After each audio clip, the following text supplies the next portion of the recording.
Yeah, he's just got a really soothing voice that could easily talk your clothes off. Yeah. It's weird though that you look up to him that much and you mugged off his dad that time. Isn't it? What happened? No, I didn't mug his dad off. I saw a big one just nut out about 5 yards beyond my spot, and that was the spot that the big one gets caught from, and the time of year and the wind and everything that gets caught. And I was just sitting there thinking, I'm gonna get it, and then it ripped off, and it was that one. It was the second biggest one, but it's an amazing carp. So good. Thinking Tackle Podcast. What? I didn't hear that bit. A cup of dark matter would weigh as much as Earth. That's how heavy it is. He explains things really well. Really well. If I was a bird, I'd be really attracted to him. He's my male crush. Yeah. Who? Man crush. Brian Cox. He's not my male crush, but... Yeah, he's just got a really soothing voice that could easily talk your clothes off. Yeah. That picture you put up yesterday, What the one where you picture? said that I can't even. Oh, mate. That doesn't look like me. It was unbelievable. That? No. My brother put on Instagram. Yeah, Oh my God, Pat it's sent me so that good. as well. Did you not see it, Spoon? Is it Dovey on his way on a night out? It's actually a video of them on a train. Oh my God, it's so good.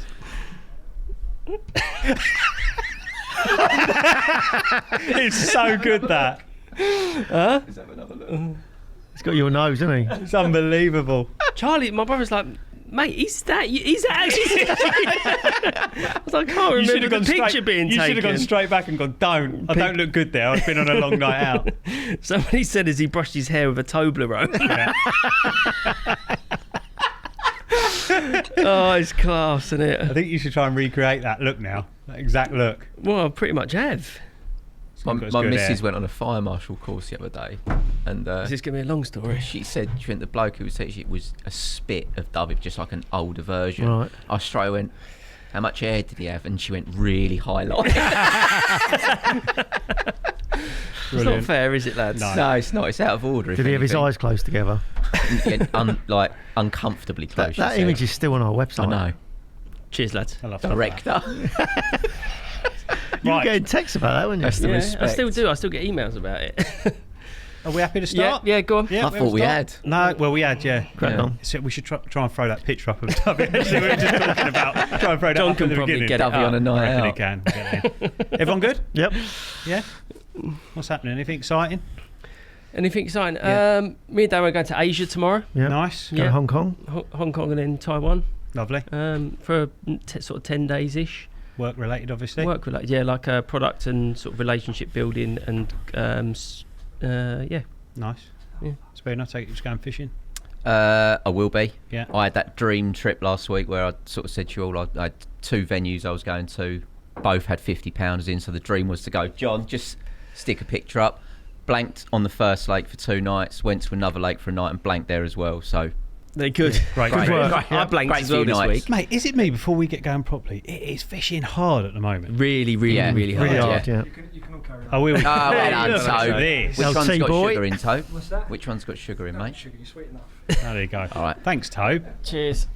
Grab that. Everywhere's fishing very, very tough. Yeah. I think lots of places are having oxygen problems as well.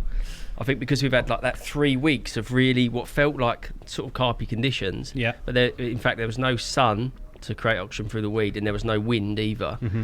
I think a lot of places are just struggling for Yeah, oxygen. no Yeah. rain. It's just been stale, isn't No, it? it's changed. It's changing this week, though, is it? Yeah. Or next It's week? going really cold this week, Is it? but a big pressure drop. I think Right. next week looks a lot better. Okay. You watch that randomly switch it on now because it's a it's change of different. some Yeah, that's right. form. Yeah. It normally does that, doesn't it? You look at the lakes which have got aeration in them all the time. They fish really well all year round, don't they? Yeah, Yeah. in all fairness, the second lake I was on has got constant aeration, and whilst I didn't catch, they were very active. There was plenty going on. Yeah. I'm just I think life's on a bit of a knife edge at the minute for some of the lakes, isn't it? I know one of the lakes I've been a member of, the whole stock was on the surface like over the weekend. yeah, it's worrying times. It's all right if you can react quickly, but some people don't, do they? No, I don't. It's like them spring-fed places just never turn off, do they? They just seem to have great winters. Like I know Yeah. Milton's an amazing Yeah. winter water. Spring-fed, it fishes like you get catch reports and they're as good in the winter as you do height of spring. Danforth Tree Lake was the same. Unreal. Used to fish really well all the way through the winter. It's just like a little river running in and out the other side. Yeah. Just fishes its tits off all winter. You've got constant change of water essentially, haven't you? That's the thing. Yeah. One of my mates has got a lake down in Bournemouth Way, and it's fed by, it's not the test, but it's where they grow this cress bed. So the water is absolutely the perfect quality, and there's water going in and out of there. Water changes, I don't know how many times a day it changes, but that just fishes all through the winter. It doesn't matter how cold it is, never freezes. Does it do big fish as well? Yeah, it did loads. It was like ridiculous stock in there at one time, but the otters got to it and destroyed it. But it's it just shows you what's possible. I think the change, when you look at a lot of lakes that produce big fish, I think it's often down to the water change. Like take Northwick again, it's tiny, but because it's used for irrigation, it's constantly like half the water's taken out every year, and then come January, February, you get a fresh feed of fresh water coming in, and it's tiny. It's produced 3 different 50 same as Manor Farm, isn't it? Yeah, exactly the same. There's loads of big ones. Probably just before we move on, it's probably a good point for people to look out for, isn't it? Things like that. When they're looking for somewhere to fish in the winter, if they're doing short sessions or just going for days, look for those spring-fed, high aeration places that have water changes quite a lot, like irrigation places and that, because they are often the ones to turn off last, aren't they? An obvious one to say is well-stocked venues. If you don't fancy grueling it out on your syndicate for the odd bite, go to some of the day ticket waters that have got a bigger head of carp in, just to try and keep the bobbins moving. Absolutely. Right, we're going to do a slightly different format, aren't we, this week? So because we're getting loads of great questions on YouTube, Messenger, Facebook, and personal ones that you've been getting, lads, thought we'd do this every sort of now and again, do a viewers' questions episode, just to rattle through a few. Yeah. Obviously, we're not going to be able to get through loads in a thing. We thought we'd probably get through 6, 7, 8 maybe by the time we've chatted them out. But something I did just want to talk about before we get cracking was something that's quite topical this week. I know we've all had a brief chat about it. Was the venue I think it was in the Angling Times this week that's announced that I don't know if it's a new thing for the venue or it's opened exclusively as this, but a venue that is no casting whatsoever. So everything else still applies, but you cannot cast. So you've got to use a bait boat. Like, that's sort of a first. I've never heard of a venue where you can't cast. So what's the reason from the venue that they've done it? So the little things that I've picked up from the little bit of research I've done was to try and reduce snagging, line getting left out in places. People, I gather, like from people trying to cast tight to margins or features. Yeah, I think that's one of the main reasons. When you look at the lake, there's a lot of tree. I don't know how snaggy they are, but a lot of big overhangs. And the natural thing as an angler is you want to get tighter and tighter or under it. And I think the fishery's concerned that they'll have people casting the trees, pulling for a break and leaving live rigs and potentially fish being tethered.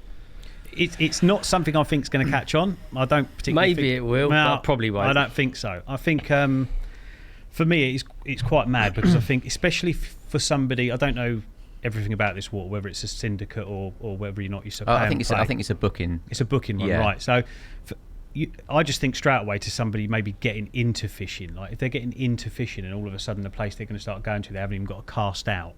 Like it's probably for me probably one of the biggest arts in fishing is probably learning how to cast properly, isn't it? So if you're somebody new coming into it and you go and fish a place like that and you never even get to cast, I don't think it sets you up very well going forward. No, it's not. Sorry, but that's probably not the sort of lake you're going to go to when you're starting to the art of fishing, if you like, is it? Well, you think not, but I don't know. It's a bit of a tricky one. I don't think the art of fishing you can even say that about somebody who's just using a bait boat all the time. That's not the art of fishing, is it? No, I agree. But it's for what you want out of your fishing, isn't it? Yeah. The bait boat police are here again. No, I think it's like in Japan. You can go to a little square lake. It's full of fish. The businessman comes down, sits down on the box, puts his briefcase down. It's all there for you, and you just fish for an hour and then go home.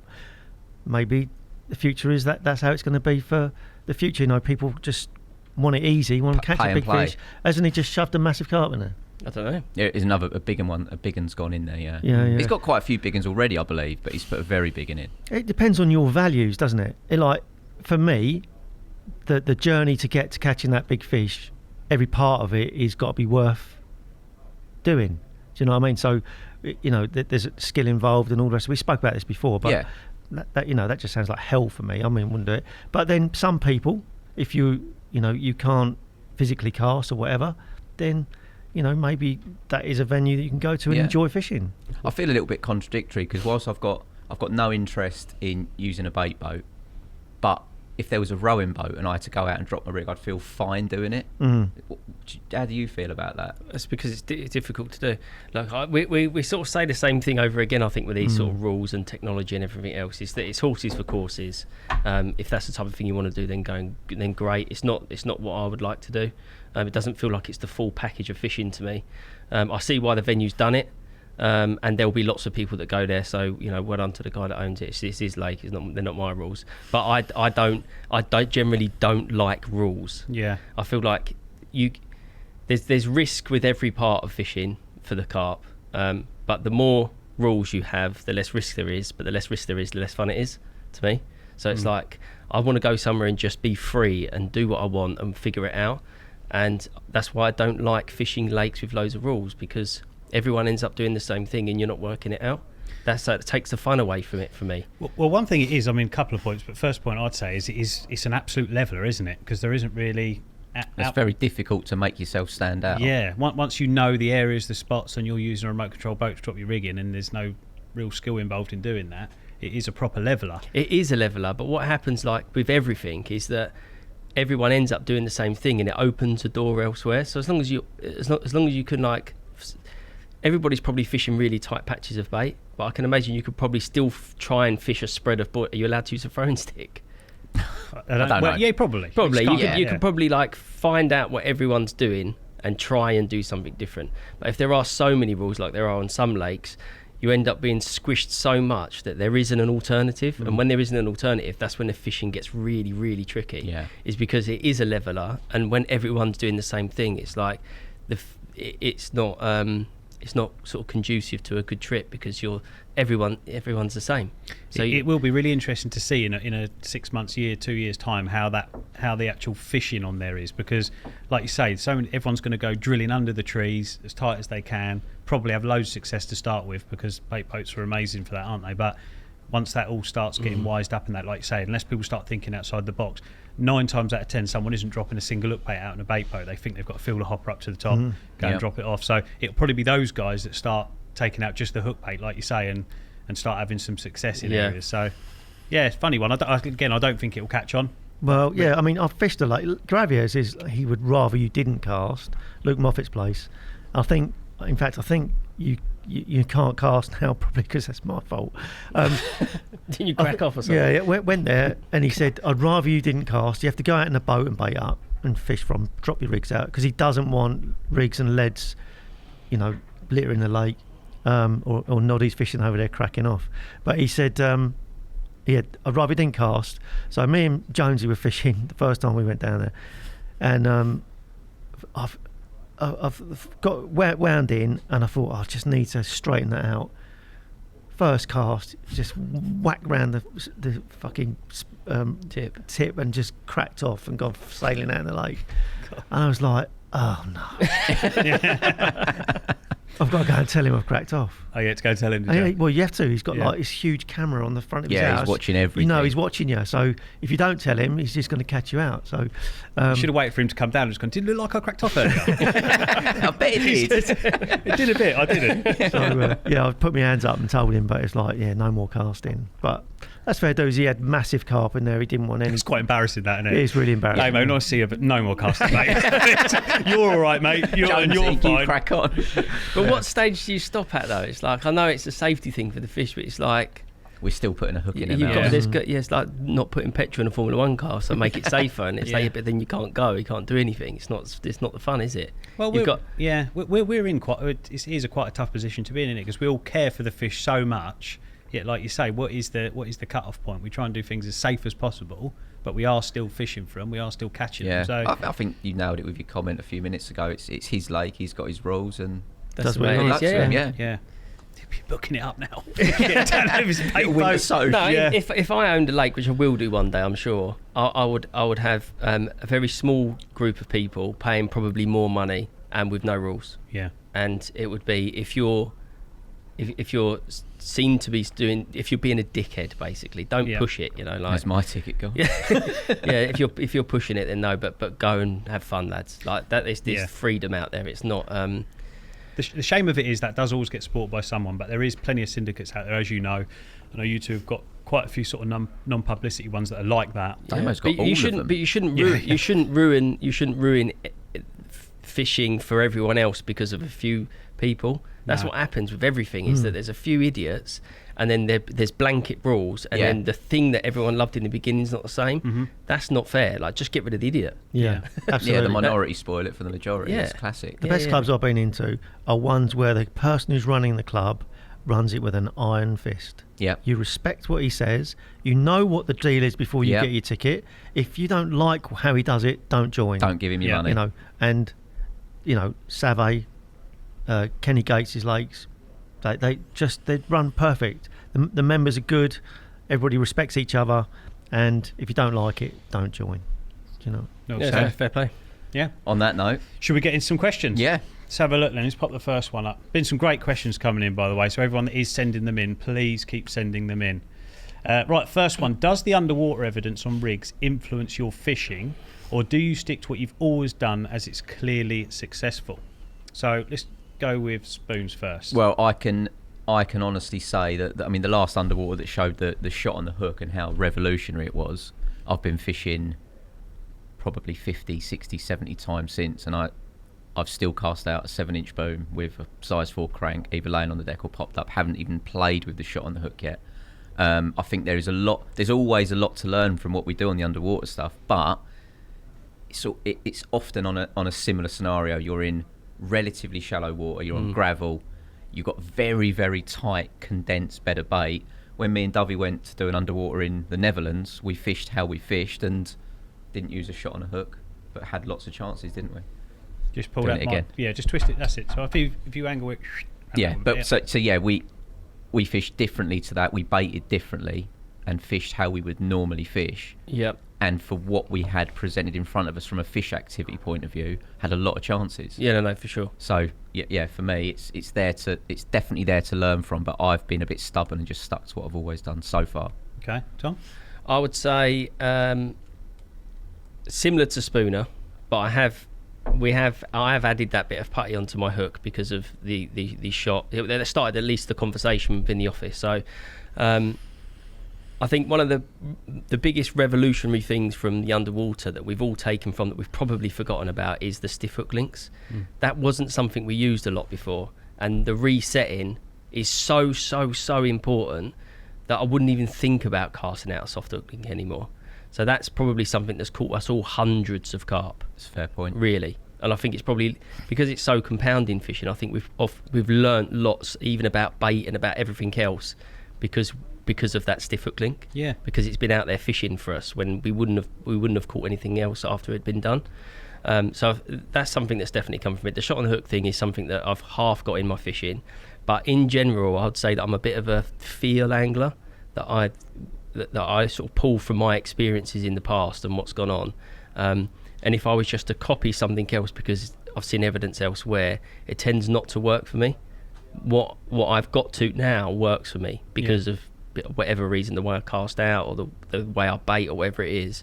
So I probably don't pull from it as much as other people do. Okay. I still use the same thing a lot of the time.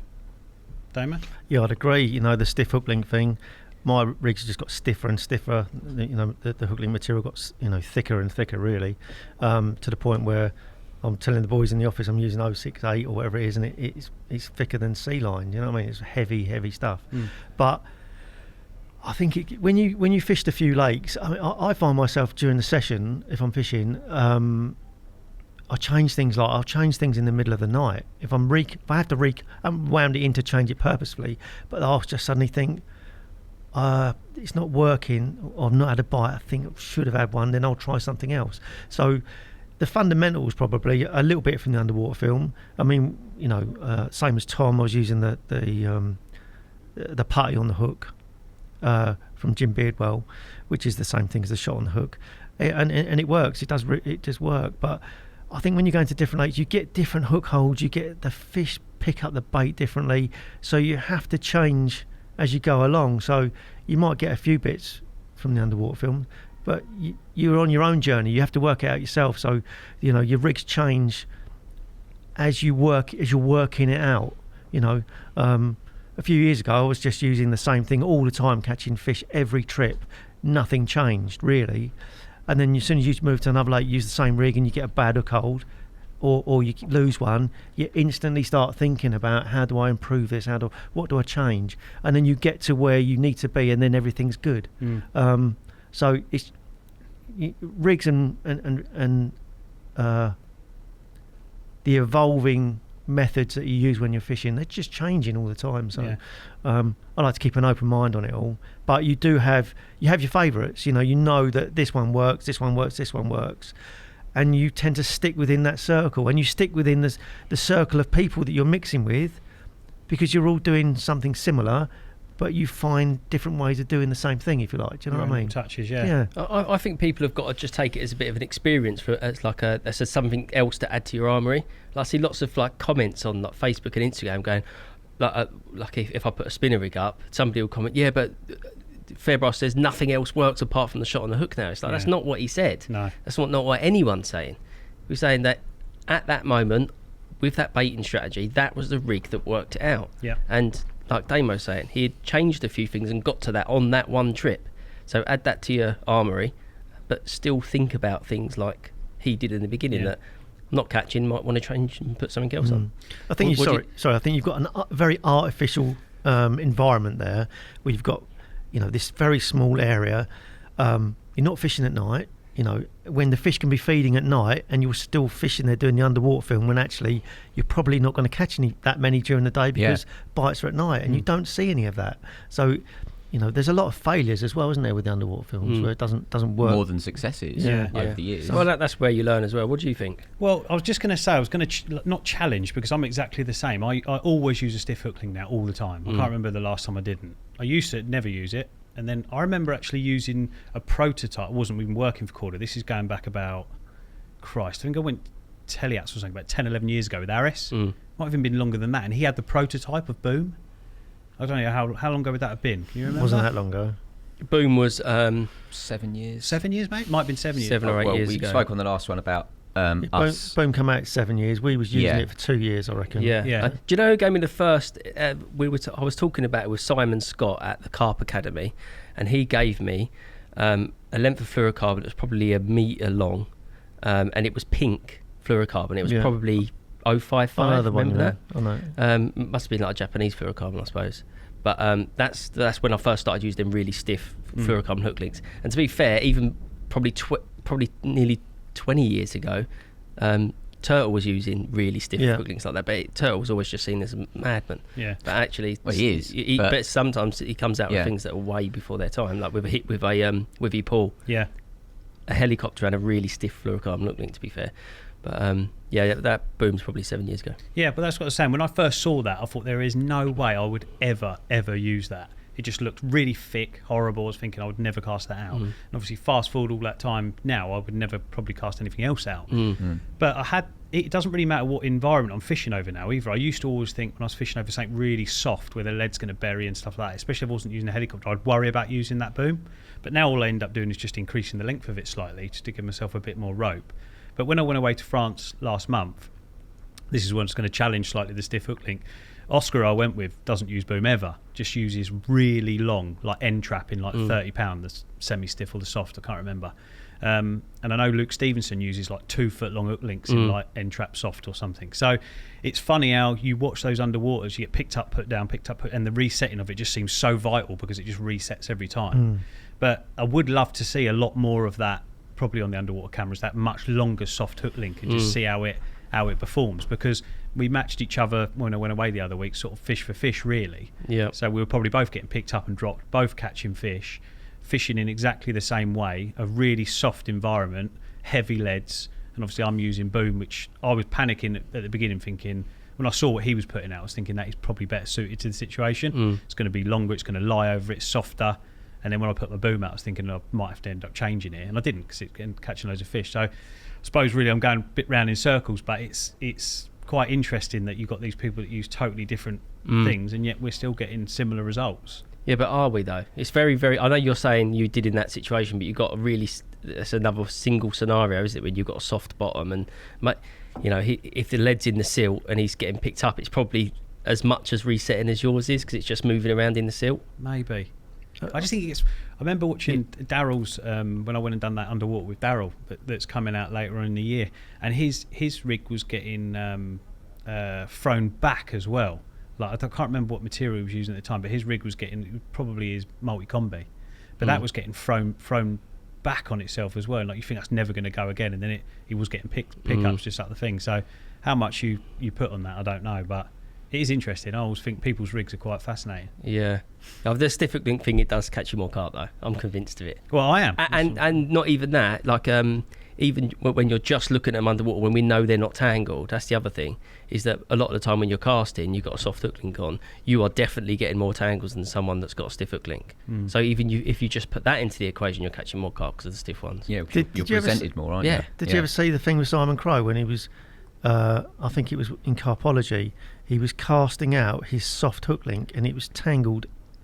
He was wrapping up his rig every time. When he picked up to wind in, it would untangle. It would untangle, yeah. And then he was dropping from a bait boat, and it was obviously not tangled. I think that happened to Maker on the first underwater he done as well. The long soft hook links. But yeah, should we move on to the next question? Yeah, let's move on. It's good though. It's good that. Yep. Right, next one. Best way to bulk out a spod mix on a budget? Good question. Bait's bloody expensive. So if somebody's going somewhere where they want to put a lot of bait out, what would you recommend as a starting point to bulk it out without spending a fortune? Mine's sweet corn, and not because I'm looking to bulk it out on the cheap. I think it's one of the best baits that everything's going to eat, and especially if you've got a lake which has got a lot of carp in and not a lot else.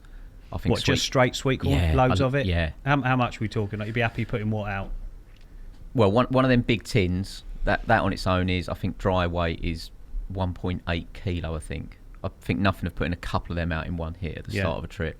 They absolutely love the stuff. When they start eating it, because they're passing it through so quick, they just want to eat more and more. The thing that I still find mad is that, I use glued up hook baits all the time, different colours, different flavours, trying to find the best one. But if you are fishing a lot of sweet corn, 2 grains of our fake corn is without doubt the best hook bait you can use. You just get so many more bites on it. Just shows them mowing through it. So preoccupied on it. Yeah, I think any particle sort of based bait, especially in the summer, they love that anyway. So like hemp, corn, amazing. Red band. I think a lot of people are using buckwheat. I've never used it, but that's cheap as chips, I think. I don't think it's as cheap as it used to be now, but nothing is. Nothing is. No, you're right. Everything's got. But like you say, you get it in the big old sack. It goes a long way, doesn't it? So it's like if you go to like Manor Farm shop, which is down near Manor Farm Lake, that's Ockenden way, isn't it? You can go in there and buy 10, 20 kilo sacks of a lot of dry particle, and as long as you just got the will and the patience to just cook it up quickly yourself, which really doesn't take long. No, it really doesn't. No, and you can you put your own bits in that in it. It's quite exciting, I think, fishing that sort of particle. No, you did a Thinking Tackle and covered that quite extensively, didn't you? Didn't you go and fish in India? It's a masterclass, yeah. Masterclass. That was a lot of years ago. That was. Yeah. But all that sort of stuff works really well. So you don't need to spend a fortune on bait. And if you've got a favourite boiler, you've got to sell or something, and you want to bulk it out with something, you can put it with hemp. Yeah. And crush a little bit up in the hemp, put the full ones in it as well, and that goes a long way then. A few pellets, always good. Yeah, I don't maize, another thing we didn't say that similar to corn, but we didn't say maize. Maize, great. Tigers aren't that expensive. No, tigers. Peanuts. Peanuts. I remember getting break some rules, but I remember getting introduced to maize like when I was really young, and not a bait I thought of using, and someone showed me how to boil it up on the bank and then fish like little maize stacks with yellow foam. Yeah, just devastating. Yeah, I remember having weeks of like loads of success then against my mates. What are you taking? I don't know yet. And like, just take it on mates, absolutely battering. What, like a real bit, a bit of foam, and then a real bit. Yeah, like a long shank or something. Yeah, I love it. That maize. That when we started fishing Mercers, Dan had been fishing there, and he used to just have a little saucepan and boil up some maize. He'd have a handful for hook baits, and he'd just put a handful in his bait, which was chopped boilie, hemp, just a basic mix. But the maize hook bait would outfish everything. Yeah. I remember one night fishing with plastic. I had 3 rods out on the spot, and I was getting hassled by pike for some reason. I just kept getting jackpot. And bearing in mind, I'm fishing at like 130 yards of braid. What hook bait were you fishing? Plastic. Right, okay. Right. So I thought they must just be seeing it as like some sort of lure on the bottom. Changed it, put them back out, put one out on the maze. This is a school night. Instant, look, had a bite straight away. Thought, I'll have to put them all on maze. And in the end, I think I had about 25 bites that night. Jesus. It was ridiculous. Oh I was God. like a zombie. You'd get like a double, a single common, then you get a 29, you get a 30. It was just mental. It was like the most intense nights fishing I've ever had. What, are you just fishing 2 bits of maize on the bottom? 3 bits of maize on the bottom, just hard on the bottom. Oh, That's no, so Euro, nothing else isn't to it? balance it It's out. proper just- Euro. It's great. It's really tough as well, isn't it? It's a great I suppose bait. it's quite slow sinking anyway, isn't it? Maize, it's not particularly heavy. I- Mind you, I- 3 grains might be. I think it's giving off so much starch and salt, and there's obviously something in there they really find attractive. That's a great bait, cheap as anything as well. Not that vogue now either, is it? Like it was in for a while, wasn't it? What, and then maize? maize, yeah, it's sort of gone a bit now. Maybe we're going to bring it I back. think we're going to bring it back. Salted maize, so Oh. good. We've used the maize a lot. A lot. Abroad. On the monster carps. Yeah, because you can prepare them, put them in big buckets, and sort of the longer you leave them out in the sun in the bucket, the better it gets anyway. I've used it quite a lot of Gigantica as well, to be fair, in my mix. They love it. Well, on that, for people like using it, then how, are you saying you could ball a load of it up? How long would you be happy to keep it for in a bucket then? Because obviously that's quite good for people to Ages know. until it just smells like sick. You could leave it for months in a bucket as long as you leave the lid on. Fermentation is a Yeah. whole nother. Yeah. Yeah, we'll do that another time. That's a good one. But that. yeah, you can leave your particle. Don't worry about it. People worry about when it gets mould on it and all Yeah. that. Don't put it out. They love it. Yeah, his van often smells Like sick. Yeah. horrendous. But if you want to use it for hook baits, just boil up a small amount, just until it starts splitting, then take it off the boil, Yeah. and then it'll be perfect hook bait. Great. Cool. Nice. Moving on. Well, a spoon of powder you gave 50. Yeah, that one snuck in there. How did that one get in? I don't know. No. It's a genuine question. No, though. as I explained at the start, my 2 trips last week, dreadful. Still nice. Still Both wait- flakes had still them in as waiting. well, didn't they? Both Yeah, flakes you 3 went in to. total. Funny thing is, we did 2 nights on Northwick, a lake I know very well. Went with a guy. It was a charity thing. Nothing happened. I think 3 days later, I did 1 bite, and it was layer at £50.10. Of course it was. Of course it was. So they're all getting caught round. all you, getting. aren't Well, no, they weren't. No, there was No, nothing they- out. It's Nothing going to be out. great when it happens, though, isn't it?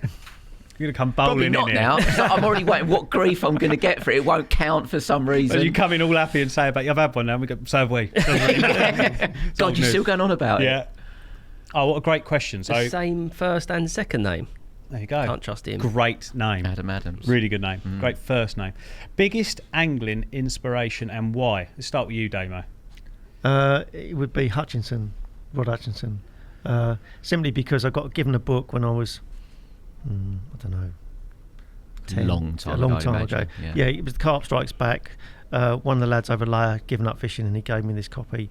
It was the hardback book, and I took it fishing. It was in my rucksack for years and years and years, and it's ended up like this. The cover's gone. It's like a brown hardback thing, which is a bit twisted. It's got tea stain pages and everything, but I was just inspired to go fishing. You know, his stories of fishing Waveney Lake and Savay Lake sort of made me want to go and fish Savay, and I ended up going there and fishing there and catching carp out of there, and it was, following in the big man's footsteps, if you like. But he was the original thinker, and Are you still inspiring people today, when they read I his think books? so. Yeah, Definitely. I don't know if many people know who he is now, but he was a big deal back in the day. That's for sure. Yeah, nice. Tom? Herney. Yeah. It's tail in it. It's Big got tail. to be.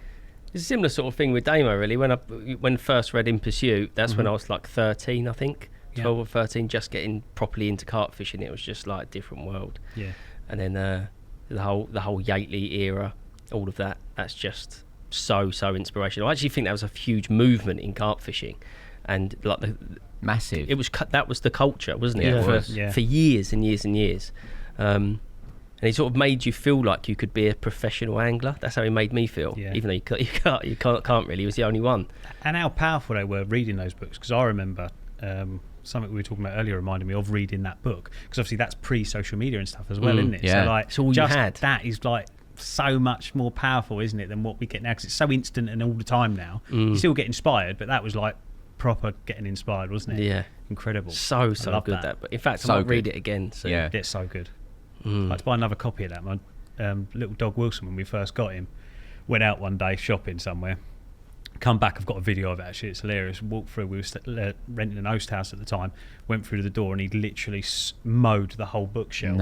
And the Terry Hearn In Pursuit was just all over the kitchen in like loads of different bits. I was like picking it up. There's that one. There's that one. He's just like wagging his tail. Are they still for sale actule? You get it. New ones. You can still find them. Yeah, you can still find them. Yeah, you can get like, I don't know who makes them now. I think Rob Malin's lot. I don't think he does it. I don't think they're printed anymore. Second-hand one. Right. In fact, I should buy. There must be leather bands available. It wasn't that long ago though. I saw one in Johnson Ross in the cabinet. There's a couple in there. So I think someone remade it or something. I don't know. Yeah. Terry. He's still like still has the. I still have the same feeling about him though. Yeah. Like if any of his videos go online, I still sit there and as soon as they're up, I sit and watch the whole thing. Yeah, it's weird though that you look up to him that much and you mugged off his dad that time. Isn't it? What happened? No, I didn't mug his dad off. Well, it sounds like you did. We were fishing at Frimley, and his dad's come around. I didn't know it was him, but he really looks like him. So I did sort of think that it might be him. You did do that thing where you went, "Yes, I'm Tom Dove." No, do you know I am? Yeah. No. I was brushing my teeth, and I was like 1 second to him, and I was still brushing my teeth. Held the finger. Yeah, so just 1 second. Wow. I had like toothpaste in my mouth, and he was like, "Okay, no, I'll leave it," and walks off. And had a really nice chat with me. And then he went and had a really nice chat with Spooner, and then lovely guy. He come down and said to me, "You know, that's Terry's dad." I was like, "No, Jesus Christ, that is so good." Felt bad about it, but yeah. Well done, Spooner. Mine. Not so much carp fishing related. It's the person that made me want to go fishing in the first place. It was John Wilson, the only person at the time you could watch on the TV. You'd stay up late. I think it was a Thursday night, like 10 o'clock, Channel 4, I think. Yeah, something like that. You stay up late to watch. That explains a lot, Spooner. I don't know what you mean by that, mate. Explain. Well, he would catch loads of little fish, didn't he? Yeah, right. I didn't know where you were going at all. We're not talking about what's his name, Yibbity Yabba. Yeah, we won't talk about him. No. But 6 weeks holiday, you'd watch it, and then me and my mate Terry would get up early, we'd bike to Totton Pit probably to try and copy what he'd done. Dreadful. Couldn't obviously do it, but his enthusiasm for it didn't matter. The fact he fished for everything, just absolutely loved the man. Where did you live then to bike to Totton Pit? I used to live in Tolston Darcy. It's about 10 miles. I used to fish there. It's a good little lake, that wasn't You walked around and saw me once. Did I? Yeah. He doesn't remember things Mate, like that. that's a long time ago. He hates you. He did. You worked in snags at the time. I worked in wasses, and Right. it was when I'd started carp fishing, and I had kit everywhere. And you're like, "What is going on in your swim?" I'm like, "What are you talking about?" Just stuff everywhere. Where were you fishing? Round on like that point bit. I think you were with Booney. Oh, maybe we'd gone fish round on the reeds and fishing, casting I across. don't even know if you were fishing. Right. I think. Good little lake, that, wasn't it? Great little lake. Great little lake. Yeah. What about you? Funny enough, I'd probably Spooner. echoed a pair of you. No, I would echo for carp fishing, outright carp fishing, Terry, absolutely no doubt about it. Yeah. That book in particular, In Pursuit, would have been my, like you said, it was a movement in fishing. It was definitely when I started taking carp fishing really seriously. I was fishing better syndicates, harder waters, all around that sort of time. So, but I would definitely echo what Spooner said. Like growing up, John Wilson to me, I've spoke about this on the podcast I did on my own. I've always been an all-round angler, so anything that he was doing, like Spooner's saying, I would try and emulate. So I would fish like the seasons properly, like he did, like his episodes would. So if it was springtime, I'd be out tench fishing. If it was summer, I'd be out carping, and winter, I'd be out fishing for predators. So struggled a bit when he went to India, massive. I didn't have the budget for that. Yeah, my mum wouldn't drop me there. Tried a couple of times, but yeah, I would say without a doubt it would have been John and Terry. Yeah, I think carp fishing point of view, I think Dave Lane's first book did a lot for me as well. Yeah, that was a really good book. Really good. But I'll put that up there with Herney's. Them two are for me the best two books that have been written. Good storytellers. Carp, yeah. Right, let's move on to the next one. That's a good question. Would Korda ever get involved in lure fishing or any other discipline? Let's go with a product developer, Thomas. Oh, well, I'm not a product developer anymore. Yeah, we would. Yeah, we're open to do anything. We've obviously got a huge infrastructure here now. We've got all of the distribution, we've got all of the contacts, we've got suppliers, we've got relationships with all of the good people that you need to create any sort of fishing company. But a company's got to have really good products for it to be worth doing, and to have really good products, you've got to have a really, really, really good angler at the helm with it. So there's somebody that's a proper professional, and we don't know anyone that is a proper professional in that. If we had the right people, Yeah. It's not you. It's not you, Reece. It's not you, Reece. If we had the right person that was the person that could head up the company, and give the ideas and test them all and make the company worthwhile, then yeah, of course we would. But we haven't got that in a minute. It's the same as Guru. That's just what I was going to we say. said we would never do floats, and what did Dan say that we would never do? It was something to do. A feeder float, I think. Oh no, it was a bag and waggler. Bag and wag, yeah, it was. We would never do that sort of product, and it turns out we've built a huge company now around that sort of fishing. And we do bag and wagglers. Yeah, we do bag and wagglers. Yeah, so we'll never say never about anything. We're always on the lookout for new ideas and new things to go into. So just when the right person comes along. It is a huge thing for Korda, that, isn't it? Because I know I've seen a lot of things here since I've worked here that are other disciplines, other things you see just randomly on a desk, bunch of products, don't need to name them, but I've thought, we're going down that route. And obviously you could easily, like you say, just bring out a lure range or bring out whatever range, and it probably would work. But it would work to a degree. Yeah, it would. But I know what you want it to be right, don't you? You want it to be right, and I like that about this place. Like you say, until it's absolutely right, it doesn't happen. There's a lot of products, even in carp fishing, I think, that we don't do right now, whether it be in bankside cooking areas or all these areas where we could probably just immediately just jump in and do a version of something, but we don't. And I quite like that about Korda's ethos. I think it's a really good way. So it can be frustrating at times. Sometimes you think, I wish we was using our own version of that. Yeah. But that's why we're successful, though, is that people think we're a marketing company because we've got really great marketing. We have, but at the bottom of it, the base of it is great product. And that's how you make a company successful. That you can be the best marketeer in the world, but if your products aren't good, then it just doesn't work. So you need really, really good products. And like I said, to have that, you need people that are professionals in it. You need experts. That's what I was looking for. You need an expert to head up the product development, an expert who knows that kind of fishing inside out.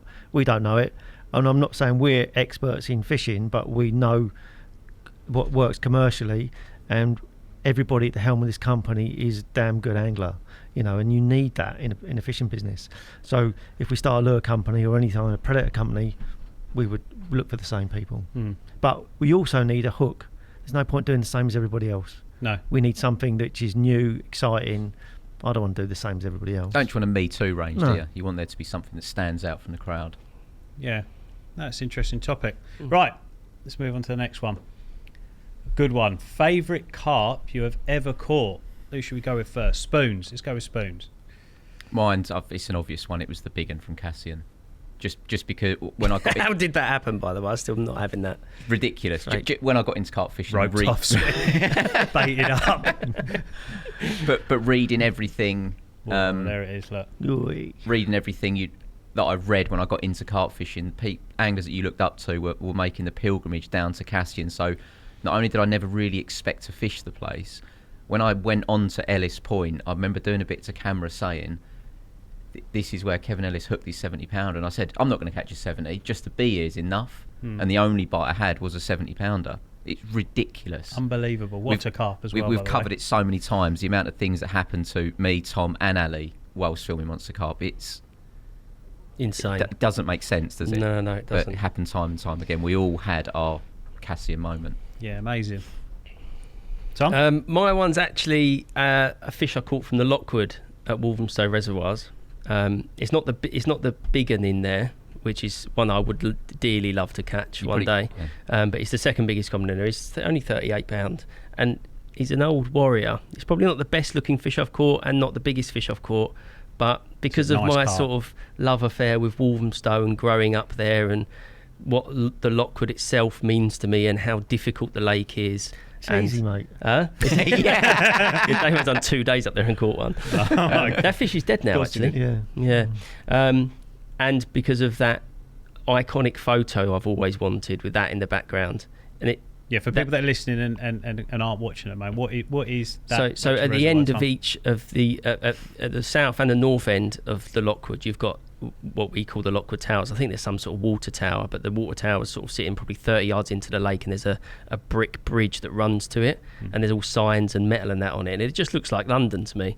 And to have that in the background of one of the big fish in there is unreal.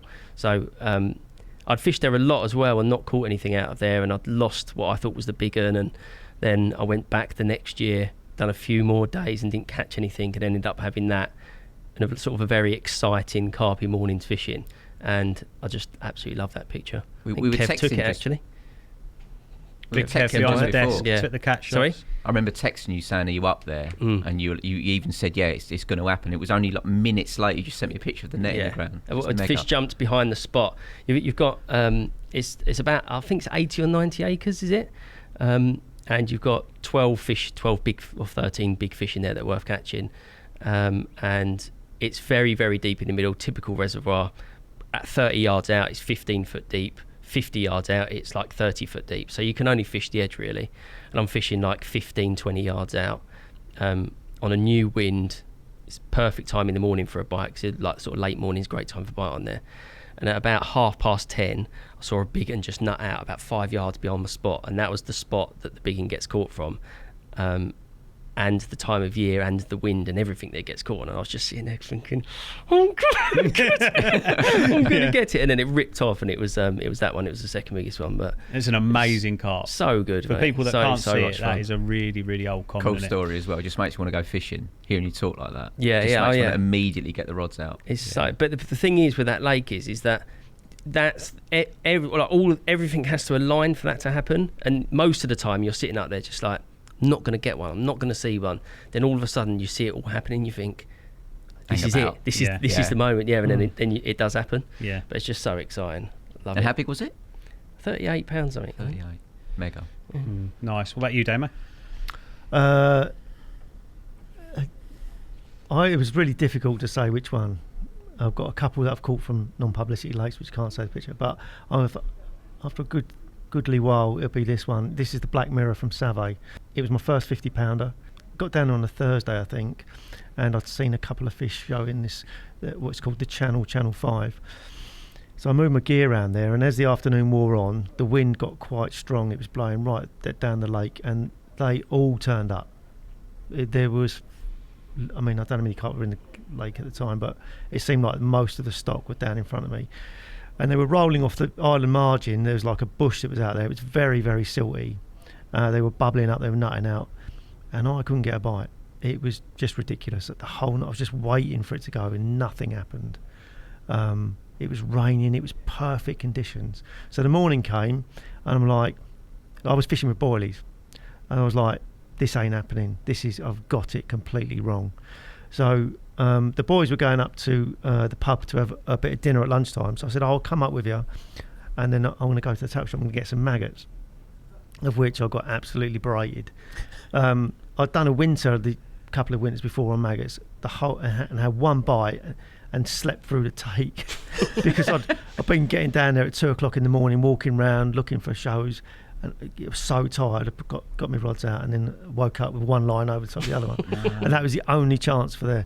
But the boys would give me so much shit. You're not going to catch anything on them. Anyway, got a gallon of reds, came back down. The wind was still blowing down into my area, and I thought, can't fish in the silt. I need to find a gravel area in the middle of the sort of middle of the lake, if you like. So it wasn't far out. I took one cast, found a bit of gravel, and I just pulled it back 2 meters, cast it out again, slightly to the right, and it was wide enough to get 3 rods on. I just clipped them up. It was all flat and everything, so clipped them all up, got them out there. I just put my hook baits out to start with, and then I spent about 3 hours spodding out a maggot with the smallest spod you've ever seen, in fear of scaring them. So I think I'd actually cast them out.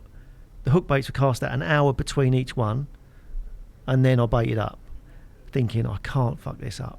There's so many fish here. So anyway, the boys are still giving me shit. You ain't catching nothing on that. You're going to catch perch. Anyway, in the morning, I think it was just before it got light. And I'll tell you what happened. I had my bobbins hanging down, and they were right near the ground where I was fishing slack lines, and the mice or rats were running through them and basically knocking all of them as they went past. Handy. Really handy, so it kept me awake all night. Then just as it was getting light, I just sort of stuttery take and picked the rod up, thinking perch, do you know what I mean? But actually hooked into it. Played it in quite easily, got it in, and I could see it in the half dark. I could just see the length of it as it sort of came round and came up to net didn't really fight too hard, and I knew it was that fish. You could just see it in the water. It was just huge. The black mare, the biggest fish in the lake. So it was just over 50 pounds. And then I had another couple of bites, probably between that, up to about 9 o'clock, and lost a really big fish under the net, under the rod tip, and just had one with a hook ball. And then you could see them all just leave the area, because you could see right down the lake, and they were just going down the lake, and off they went. It didn't matter then. Right then, innit? No. How big was it then, exactly? £50 one. £50 one? Sure. Zero the sling? Definitely zero the sling. How old is that? How old's that photo, Damo? When was Damo that? hasn't had 50 either. I can't remember, mate. 7 or 8 years ago. Yeah, nice. Yeah, Hell of a big up. carp. Oh, how old would that carp be then, do you Well, it reckon? was a Claremont, so it's one of the stockies. I don't know actually, but I mean that fish has been up to like £58. That was start of the season. It spawned out. It's just a mega carp. Imagine holding something that heavy spoons in the UK. Yeah, that's all I can is imagine. Unreal. One day, really. Brilliant. What about you, Reed? Well, I picked one. I know, Tom, you said that is a shit carp. It's not the carp at all. It's not the carp. It's a really special carp to me, because it was actually my first £30. That's 25 years ago. Is it alive there, or? Yes, alive. Oh, right. Okay. Yes, alive. It's a terrible photo. It's probably on a throwaway camera, but that is about 25 years ago. It was the first really hard sort of proper syndicate I joined. It was a place called Powder Mill Hotel. It was in an estate lake in the grounds of a hotel, middle of nowhere. Loads and loads of history for the area where I live. It was like really well known. Not loads of carp in there. It had a few big commons in there. This one here was called the Nut, and then it had one called Thick Wrist and one called the Bullet, and they were all about. One was about 35, the other two were 30s. Like I say, 25 years ago, they were big-ish fish back then, especially to me. It's still a big fish now. Still a big fish now, but you go back that amount of years, obviously 30s weren't as readily available, were they? So this lake was particularly hard. I'd gone from venues where you were catching most times you went, you'd get a bite, to a proper baptism of fire on here. I think I was about 19 or 20 nights in without a bite, which wasn't unusual on there. People were going seasons and stuff, so it was like a proper, is this for me? I don't know if it's going to be. And There were pads in the background. yeah, pads in the background. So this swim was called Fives, and those pads went all the way across the front of it. It was a very short chuck. You could almost underarm it, but not quite. It was like one of those really sort of delicate overarms to holes in the pads. Now I remember the time, and it's when I said about Terry Earn's book. It's funny because I was actually reading his book when I caught this carp. Right. That's cool. Which made me think of it, particular section as well. So I had mates that were further up, probably, I don't know, maybe like 100 yards up the bank in a swim called the Point. I remember everything about this situation. I remember like fishing, running in line, would have been a 10 Korda long shank, I think at the time, and it would have been Snowman. And I remember the bait I was using. I used to do a bit of work in Tony's Tackle, and they used to get their bait from Jeff Bowers, and he'd made a bait for the shop called Smelly Shite. Probably never heard of it, but it was a disgusting fish meal. Right. I remember I'd started getting it. 2 bait stringer, a couple of baits over the top. And I remember sitting, I was reading Terry's book, and I was actually reading the bit on when he was actually at Raysbury, when he was fishing for Mary, and he was waking up in the morning and seeing him showing the distance, like making his way towards him. And I remember shutting the book down and thinking, I'm going to have one today. Like I say, I'm 19, 20 nights in. Probably not going to, but I'm having one today. And I walked up to my mates in the Point. I was fishing Neville's at the time. It was 2 rods on here. I walked into the swim. 2 of my mates were sat there, and I went, today is that, and he went, whee! And I was literally, like you say, miles off my rods, fishing in front of those pads. Good Terrible angling, angling. But because of the way it had gone, Yeah, I wasn't mate. expecting to catch. So I've gone running down there. Don't even remember like that sort of bit. It was a bit of a blur because I hadn't had a bite, bear in mind, for all that time. And I remember I picked the rod up, and it's just going and going and going. It's gone straight through the pads. I'm panicking. We're going to lose it. It's going to lose it. My mate's come down. He's gone, calm down. You're not going to lose it. He gets this boat, tiny little boat on there, called Happy, this little plastic boat. Terrible thing, like really dangerous. No life jacket. And I remember going, come on, let's get in. We chucked the net in, and we've gone out there, and I'm going to him, this is going to come off, it's going to come off. He's going, it's not going to come off, don't worry about it. And we're going out to the pads. And I forget, it's going straight through one way, straight out another section, and I could see it like in the water, trying to get away. And he's plucking off the line with his oar. And I'm thinking, you're going to cut the line. He's going, I'm not going to cut the line. He's gently lifting off, and he's going, ding, shh. And then I'm back into another bit. And this went on for about 10 minutes. It felt like about 3 weeks. And then eventually we got above it, and and that fish popped up, and it was like, say, one of the jewels of the lake. First bite, there was like, I think there was about 20 odd carp in there at the time, some smaller mirrors and these big commons. So to have one of the big ones straight away, it was a mega moment. And I come back, we'd done the photos and stuff, and the other rod actually went that afternoon, and I had one of the really nice old zip linears. So it was more of a, for me, was just, I'll never forget like that moment. So the carp's like really, really special. Yeah. How old were you when you caught that? I reckon I'm about 19 there. Oh, 2 bait stringers. Yeah. I used to love using the stringer. Same. You don't see anybody casting them out anymore, do No. you? All of our favourite fish are all off the back of some hardship and off the back of something that was really difficult. And that's, I know we keep going back to. Sorry? I pub chucked a stringer. No, I at know, but the idea of it is really difficult. Like, it's very difficult to catch a 70 pounder from Cassian.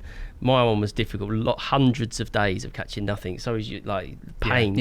And that's exactly what we're saying about fishing. It's magical because it's difficult, and you've got to try and work it out. So as soon as you take all of that stuff away, you don't get their moments of something that they mean something to us because it was hard. Well, that's it. That's all that matters. That's why we do it. Like you said, there's moments you could have put up other fish. That I've had mornings where you've had 3 40-pounders in a day, but it's not that feeling. Like, it's a great feeling because we love going fishing, but that's like that's like out of body type. Like you remember reading the book at the time. Exactly. That's mad. You don't get that from an experience. No, Doesn't mean anything. And I get taken straight back there. If ever I think about that rave second, you just go straight back there for a minute, I think. So it's amazing. Love it. Really cool.